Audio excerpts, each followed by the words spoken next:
Salam şagirdlər, mən Allahverdi və Nərmin müəllimə. Bu videoda mən sizin üçün bugün keçirilmiş Respublika Fənn müsabiqəsi suallarından təbiət suallarının izahını paylaşacağım. Hər birinizə uğurlar. İlk sualdan başlayaq. Doğru verilmiş cavabları qeyd edin. Canlıların yaşadıkları mühitə uyğunlaşması üçün qısa müddət tələb olunur. Təbii ki, bu yanlışdır. Canlıların yaşadığı mühitə uyğunlaşması üçün uzun bir müddət tələb olunur. Quruluş uyğunlaşması canlıların bədən hissələrində baş verən dəyişikliklərdir. Bu doğru fikirdir. İnsanda baş barmağın eyni əlin bütün barmaqlarına toxuna bilməsi quruluş uyğunlaşmasıdır. Bəli, bu da doğrudur. Ayların qış yuxusuna getməsi davranış uyğunlaşmalarına aid nümunədir. Bəli, davranış uyğunlaşması bu da düzdür. 2, 3, 4 düzdür. Köçəri quşlardan olan çöl qazlarının V formasında köç etməsi quruluş uyğunlaşması deyil, davranış uyğunlaşmasıdır. Ona görə burada doğru cavab olacaq B bəndi. İkinci sual. Uyğunluğu müəyyən edin. Maqnitə təsir etmə, buxarlandırma, süzmə. Deməli, maqnitə təsir etməyə yazırıq dəmir tozu ilə kükürdün qarışığını ayırmaq. Buxarlandırmaya yazırıq deməli 2-yə C, xörək duzu ilə su, 3-ə də yazırıq A. Yəni süzmə suyu ilə qum və suyu ayırmaq olar. Deməli, doğru cavabımız olacaq D variantı. Üçüncü sual. Uyğunluğu müəyyən edin. Kimyəvi formullar və molekul modeli. Baxırıq ki, CH4. Yəni, biri eyni olmalıdır, 4-ü də eyni olmalıdır. Yəni ki, baxın, bu model uyğun gəlir. C-ni orta, qara rəngdə olanı götürsək, karbon, deməli, hidrogenlər də onun ətrafında olacaq. Deməli, buna biri yaza bilərik. 1. 2-yə baxırıq. Deməli, CO2. Deməli, burada 3 dənə molekul olmalıdır. Burada da 2-ni buraya yaza bilərik. Məsələn, qaranı götürsək karbon, qırmızıları da götürə bilərik. Oksigen. Buraya 2-yə C yaza bilərik. 3-də bir dənə ortada olan, göy rəngdə olanı azot götürsək, N götürsək, yəni qıraqda olanları da hidrogen kimi götürə bilərik. Yəni burada yaza bilərik 3. Deməli, doğru cavabımız olacaq B variantı. Dördüncü sual. Doğru ifadəni müəyyən edin. Bütün viruslar patogen orqanizmlərdir. Yanlışdır. Simptom və əlamət eyni anlayışdır. Yanlışdır. Sahib orqanizmin patogenlər üçün qida və məskunlaşma yeridir. Bəli, bu doğru fikirdir. C bəndi. 5-ci sual. Meşələrin qırılması prosesi nəticəsində təbiət hansı növ çirklənməyə məruz qalır? Torpaq və su çirklənir. B bəndi. 6. Ölkəmizdə yaşıl enerji əldə etmək üçün əsasən günəş panelləri, külək turbinləri və su elektrik stansiyalarından istifadə edilir. Bu qurğular işıq enerjisi, küləyin hərəkəti və suyun müəyyən hündürlükdən axını hesabına elektrik enerjisi istehsal edir. Bu məlumatları əsasən aşağıdakı enerji dəyişmələrini əldə etmək üçün deməli, əldə etmə vasitələri ilə uyğunlaşdırın. İndi burada baxırıq. Deməli, günəş panelləri deməli, işıq enerjisi burada daha çoxdur. Ona görə 1-ə C yazırıq. Sonra deməli 1-ə yazırıq C, 2-yə baxır, külək turbinləri. Burada külək turbinləri kinetik enerjisi daha çoxdur. Deməli 2 yazırıq B. Sonra su elektrik turbinləri, burada potensial enerji daha çoxdur. Deməli 3-ə də yazırıq A. Doğru cavabımız olacaq B variantı. 7-ci sual. Balina ondan 750 metr qabaqda olan balığın yerinin ondan nə qədər uzaqda olduğunu bilmək üçün səs siqnalları göndərir. Səsin sürətinin 1500 metr/saniyə olduğunu bilərək, o siqnal göndərdikdən neçə saniyə sonra balığın yerini müəyyən edəcək. Burada nə edirik? Deməli, S bərabərdir VT düsturu bilirik. Burada T-ni soruşur. T bərabərdir S böl V. Böyle burada yazın. Bəlkə orada görsənmir. S bərabərdir VT düsturuna. T bərabərdir S böl V. İndi burada bizdə nə deyir? Deməli, S bərabərdir 1500, 750-ni bölürük 1500-ə. O deyir 0,5. Deməli, burada deyir ki, səsin sürətinin 1500 metr/saniyə olduğunu bilərək, o siqnal göndərdikdən neçə saniyə sonra balığın yerini müəyyən edəcək. 0,5 saniyəyə gedib çatır. Ona görə də o bizim qulağımıza da gəlib çata bilməsi üçün onu vurmalıyıq 2-yə. Yəni 1. Burada doğru cavabımız olacaq B variantı. Aha, növbəti suala baxaq. Deməli, növbəti sual 8-ci sual. Verilmiş proseslər üçün doğru ifadələri müəyyən edin. Birinciyə baxırıq ki, burada sol tərəfdəki və sağ tərəfdəki sadəcə bir-birinə qarışıb. İkincidə isə sol tərəfdəki, sağ tərəfdəki bir-birinə birləşib. Yəni bu artıq birinci qarışıqdır, ikinci kimyəvi birləşmədir. Buna əsasən deyir ki, doğru ifadələri müəyyən edin. Birinci proses kimyəvi hadisəni ifadə edir. Dedik ki, birinci proses qarışığı ifadə edir. Deməli, bu yanlışdır. İkinci proses kimyəvi hadisəni ifadə edir. Bəli, bu doğrudur. İkinci proses fiziki hadisədir. Xeyr, biz dedik axı, burada kimyəvi proses baş verir, reaksiya baş verir. Deməli, kimyəvi hadisədir. Birinci prosesdə başlanğıc molekulları istənilən nisbətdə götürmək olar. Bu da doğrudur. Çünki qarışıqda bilirik ki, istənilən nisbətdə götürə bilərik başlanğıc maddələri.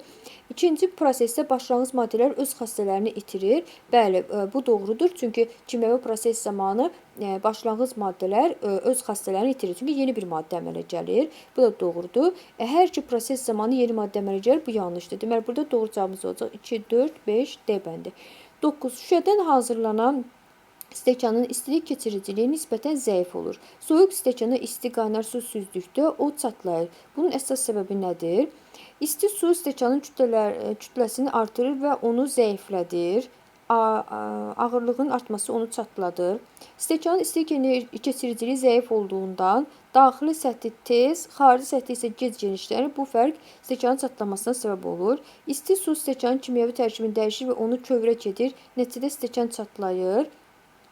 İsti su stəkanın içindəki havanın təzyiqini artırır və nəticədə o çatlayır.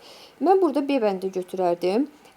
Stəkanın istilik keçiriciliyi zəif olduğundan daxili səthi tez, xarici səthi isə gec genişlənir. Bu fərq stəkanın çatlamasına səbəb ola bilər. Mən burada B bəndini doğru fikir kimi götürərdim. Mən bir bioloqam. Bəlkə fizika müəllimləri burada digər variant götürürsə əgər onu yorumlar hissəsində yazar. Amma məncə B bəndi daha uyğun gəlir.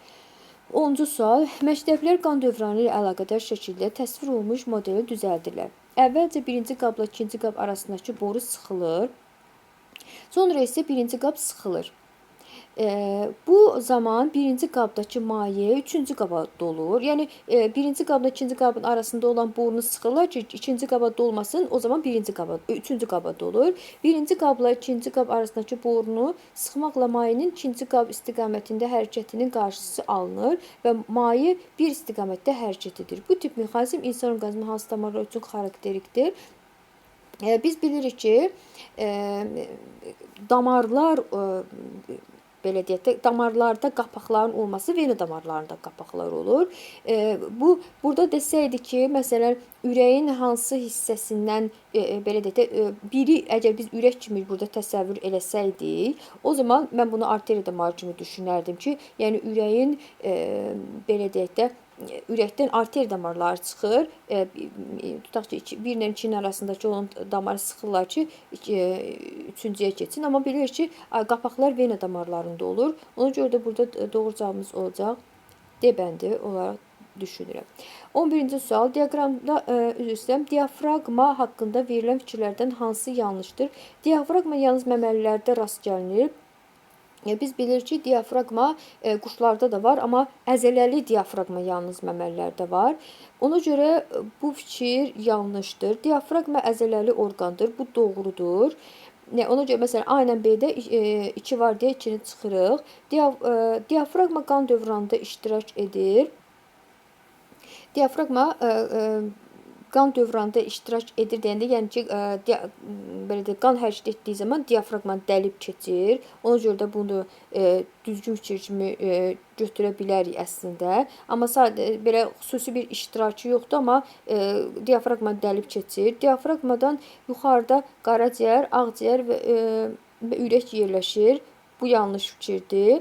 Diafraqmada, çünki qaraciyər aşağıda, ağciyər və ürək yuxarıda yerləşir. İnsanda diafraqma yırtılarsa nəfəs alma çətinləşər. Bu da doğru fikirdir. Ona görə tam doğru olaraq 2, 5 tam doğru fikirdir. Ona görə 1, 3 və 4-ü yanlış fikir kimi götürə bilərik. D bəndi götürə bilərik. Sonra 12-ci sual. Bir də 11-ci sualda bu diafraqmanın yalnız məməlilərdə olması bu biologiyaya aid olan bir fikirdir. Yəni təbiət dərsliklərində o xüsusi bir qeyd olunmayıb. Onu indi təbiət bu fəm müsabiqəsi olduğuna görə orada nə götürəcək? Yalnız 3-4-ü mü götürəcəklər, 1/3-ü mü götürəcəklər? Bunu tam deyə bilmərəm. Amma biologiya sahəsində bilir ki, diafraqma yalnız məməlilər üçün xarakterdir. Əzələli diafraqma yalnız məməlilər üçün xarakterdir. O yüzden mən onu da biri də səhv fikir kimi götürdüm. 13-cü sual ABCD-nin süzgeç kağızı üzərində xromatoqrafiya nəticələri təsvir edilmişdir. İndi cədvəlin hansı sətrində işarələr doğru yazılıb? İndi buna baxaq. Deyir ki, A, B və D-nin qarışığıdır. Baxırıq ki, A-nın içərisində B də var, D də var. Baxın, B də var, D də var. Deməli, onun qarışığıdır. Bu doğrudur. Və doğru olaraq göstərilir. Bizə deyir ki, cədvəlin hansı sətrində işarələr doğru yazılıb. Aha, bir dəqiqə. A, B və D-nin qarışığıdır. B, D və C-nin qarışığıdır. B, bir dəqiqə. D, B və C-nin qarışığıdır. D, B və C-nin qarışığıdır. Bu yanlış fikirdir. Görürük ki, sonra B saf maddədir. Görürük ki, B saf maddədir. Burada başqa heç bir şeyin qarşılığı yoxdur. Aha, bir də dəqiq baxaq. Deməli, A, B və D-nin qarşılığıdır. A, B, düzdür. A-da B və D-də var, eyni zamanda C də var. Yəni A-da A yalnız B və D-nin qarşılığıdır, C-nin də qarşılığıdır. Ona görə bu səhvdir. D, B və C-nin qarşılığıdır. D-də görürük ki, deməli, D, B və C-nin qarşılığı deyil. Bu yanlışdır. C yoxdur D-də. Ona görə bu yanlış fikirdir. Amma burada da səhvdə qeyd olunub deyə doğru fikir kimi götürürük. B saf maddədir. Görürük ki, B heç nə qarşılığı yoxdur. Deməli, saf maddədir. Ona görə bu da doğrudur. Doğru cavabımız olacaq D bəndi. 13. Papaqlı göbələkləri papaqlarının alt hissəsinin quruluşuna görə qruplaşdırsaq, onları necə adlandırmaq olar? Lövhəcikli və borucuklu B bəndi. 14. Mikroskopla müşahidə edərkən formalarına görə bir-birindən fərqlənən bakteriya hüceyrəsi görmək mümkündür. Uyğunluğu müəyyən edin. Deməli, birinci hansıdır? Bir vergül şəkilli bakteriya, yəni 1-ə yazırıq C, vibrionlar. 2 koklardır. 3 basillərdir. 4 də spirilalardır. Yəni doğru cavabımız burada olacaq D bəndi. 15-16-cı sualları aşağıdakı şəkillər əsasında cavablandırın. 15-ci sual. Şəkildə verilmiş canlılardan neçəsi həm yırtıcı, həm də şikardır. Yəni, həm başqa bir heyvanla qidalansın, həm də onu yesinlər. Qurbağanı deyə bilərik. Qurbağanı götürə bilərik. Çünki qurbağa cücülərlə qidalanır və qurbağanı da yeyirlər. Başqa bir canlı, məsələn, ilan da qurbağanı yeyir. Bunu götürə bilərik.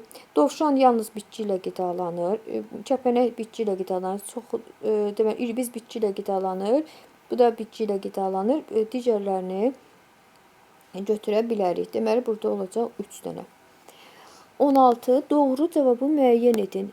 Neçə onurğalı heyvan saymaq olar? İndi baxırıq. Burada onurğalı heyvan bir dənə qurbağadır, bir də dovşandır. Sonra neçə onurğalı heyvan, onurğasız heyvan saymaq olar?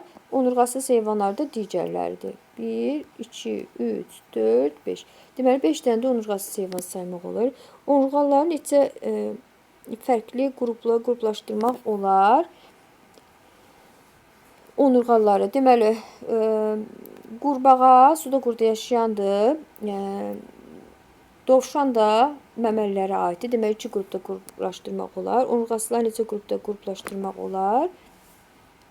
Deməli, onurğasızları da 5 qrupda qruplaşdırmaq olar. Hərəsini ayrı-ayrı qruplaşdırmaq olar. Deməli, burada doğru cavabımız olacaq B bəndi. Sonra digərinə baxaq. 17. İnsanda səs telləri harada yerləşir? Səs telləri qırtlaqda yerləşir. 18. Yer kürəsinin daxili quruluşuna aid yanlış ifadə hansıdır?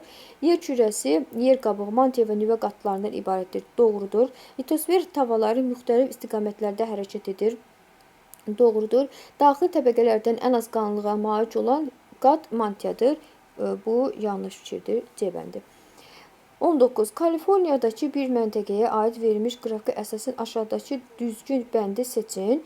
Burada deyir ki, qış aylarının orta temperaturu digər aylardan çoxdur. Baxırıq ki, görürük ki, burada qış ayları yanvar, fevral, martdır. Bunların temperaturu digər aylardan çox olub. Deməli, elə bu doğru fikirdir. Sonra növbəti suala baxırıq. Deməli, sxemdə təsvir olunan günəş, yer kürəsi və ayın fırlanmaları nəticələrinə uyğun olmayan bənd hansıdır? Yerin öz oxu ətrafında fırlanması nəticəsində gecə və gündüz yaranır. Düzdür. Yer kürəsi günəş ətrafında bir tam dövrü bir ilə başa vurur. Düzdür. Fırlanarkən ay yer kürəsinin kölgəsində qalarsa ay tutulması baş verər. Düzdür. Burada D bəndində deyir ki, sutka ərzində günəş şüaları yer kürəsinin hər tərəfini eyni vaxtda işıqlandırır. Heç bu şəkildən heç bir şey anlamırıqsa da, heç bir belə deyək də coğrafiya sahəsində heç bir bilgimiz olmasa belə, ən azından görürük ki, sutka ərzində yer kürəsinin hər tərəfində eyni qədər işıqlanma olmur. Gündüz olur, gecə olur. Ona görə də bunun yanlış fikir olduğunu müəyyənləşdirə bilərik. 21-ci sual. Sakit halda orta yaşlı insan 1 dəqiqədə 16 tənəffüs hərəkəti edir. Hər dəfə ağciyərləri 500 kub santimetr atmosfer havası daxil olur. 30 saniyədə qana keçən oksigen miqdarı neçə kub santimetr olar? Deməli, 1 dəqiqədə 16 tənəffüs hərəkət edirsə, yəni 60 saniyədə 16 tənəffüs hərəkət edirsə, 30 saniyədə 8 tənəffüs hərəkəti edəcək. Tənəffüs hərəkəti. Və hər dəfədə 500 kub santimetr hava udur. Biz də bilirik ki, 500 kub santimetr udduğumuz havanın 21% oksigendir. Xaric edirik 500 kub santimetr hava, onun da 16% oksigendir. Deməli, 5% qaldı bizim orqanizmimizdə. Ona görə də 500 100%dirsə, x 5%dir. Bunun 5%-ni tapırıq, 25%. 25 kub santimetr. Deməli, biz bir tənəffüs hərəkət etdiyimiz zaman bizim qanımıza 25 kub santimetr oksigen keçirsə, 8 tənəffüs hərəkətində də x. X də eləyir 200. Doğru cavabımız olacaq A variantı. 23-cü sual. Müəyyən temperaturda 200 ml suya 595 qram şəkər əlavə edilir və doymuş məhlul alınır. Bir qədər şəkər qabın dibinə çökür. Bu qarışığa həmin temperaturda 50 ml su əlavə etdikdə homogen doymuş məhlul əmələ gəlir. Suyun temperaturu müəyyən edin. Baxırıq ki, 100 ml suda 20 dərəcədə 203 qram həll olub, 40 dərəcədə 238 qram, 60 dərəcədə 287 qram həll olub, 80 dərəcədə 362 qram həll olub və bizə deyir ki, 200 ml. Deməli, biz 200 ml suda 595 qram həll eləmişik. 595-i də yarıya böləndə, məsələn, belə deyək, 595-i 2-yə böləndə 2, 4,